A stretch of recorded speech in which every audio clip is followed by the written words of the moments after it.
What's up, everybody? It's Steve back with another album review. This time we're going to be talking about the 12th studio album from American power metal masters, Iced Earth, and the title of the album is Incorruptible. I'm just going to jump in right off and say, go out and buy this album. This album is absolutely phenomenal. I've given it 3 or 4 spins over the last few days, and I've gotten more and more into it with each spin. I like every single track on here. Jon Schaffer really has outdone himself. I liked their last couple albums with Stu Block on vocals. They weren't favorites of mine. I think since The Glorious Burden, the band has kind of suffered in the fact that they've been writing albums as opposed to songs.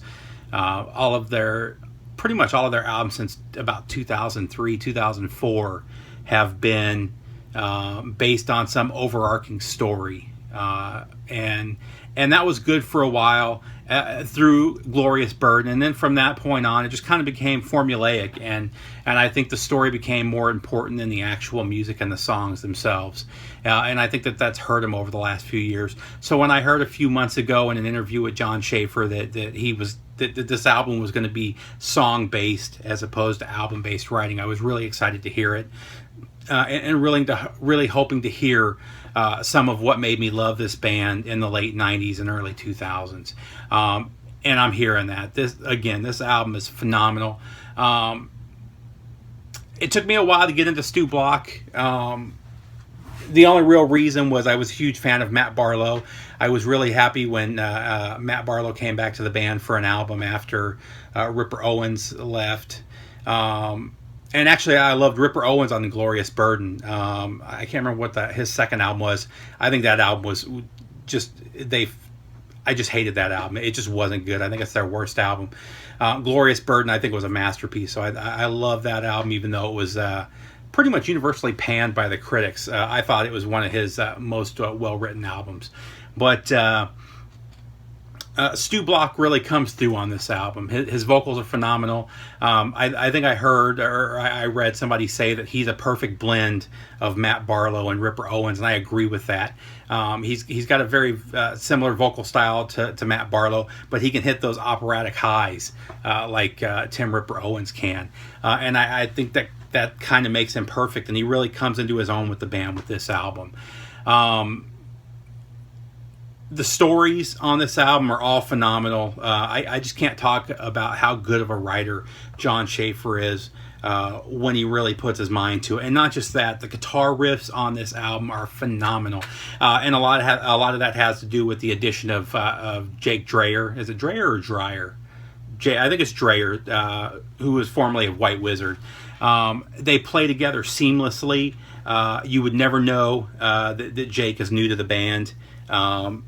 I mean, just as a whole, this album, or musically, it's phenomenal. It starts off with The Great Heathen Army. So if you've been keeping an eye on YouTube, that was, I believe, the first video that came out. There's a lyrical video for that out there. It's about a Viking invasion. Killer song. It rolls into a Black Flag, which is a pirate tune. This is a love or hate kind of song. I love this song. I've heard a lot of reviewers and a lot of people talking about this being the weakest song on the album. I disagree. I think it just rips. I love it. Then it rolls into Raven Wing and The Veil, which are a little bit more melodic songs, but still killer. Seven-Headed Whore is by far the most aggressive song on the album, and it's a song about the whore of Babylon. Just killer. Short, to the point, heavy as hell. Just a really good song. Rolls into The Relic, another killer song, and then Ghost Dance. Ghost Dance is one of my favorite songs on the album.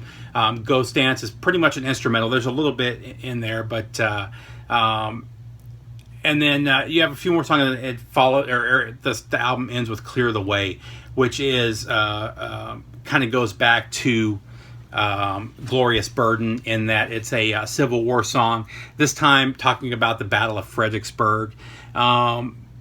Just another epic song about the Civil War from Jon Schaffer. Again, I can't get enough of this album. Strongest songs on here for me are Great Heathen Army, Raven Wing, Seven-Headed Whore, The Relic and Ghost Dance. I just can't say enough about how much I like this album. I've given it, like I said, 4 or 5 spins so far over the last few days, and I just can't get enough of it. I can't wait till my vinyl copy comes in so I can throw that on the turntable and listen to it 5 or 6 more times. Really killer album. I think this is one I'm going to be listening to pretty heavily for the next few months at a minimum. This is one that'll be in heavy rotation in my car when I'm driving to and from Atlanta. Again, highly recommend this one. On a scale of 1 to 10, I would give this one a 9. This is one that I think you really need to have in your collection. If you're a fan of power metal, this is one of those albums where it doesn't matter if you're a fan of early Iced Earth or later Iced Earth. They touch on all of it, and they do it perfectly, and this is an album that you're going to love. If you're not into power metal, this is an album I would check out. I've always liked Iced Earth's take on power metal. A lot of most of the European power metal bands have gotten to the point now where they all sound very formulaic.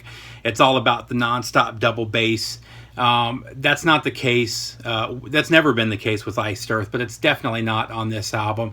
There's a lot of dynamics from song to song, and a lot of dynamics within the songs. They've always done a really good job of playing with rhythms but still keeping that power metal feel to it, and employing that double bass when it's needed. So, if you've gotten away, I know a lot of people that have stopped listening to power metal because of the direction that it's gone over the last 10 years or so.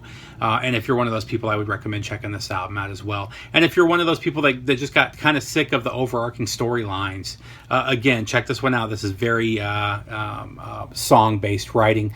I'll put a link down below where you can buy it, and also links to a couple of the videos. I believe there's a video for the Seven-Headed Whore, and for Great Heathen Army. So if I can find those, I'll put those down below.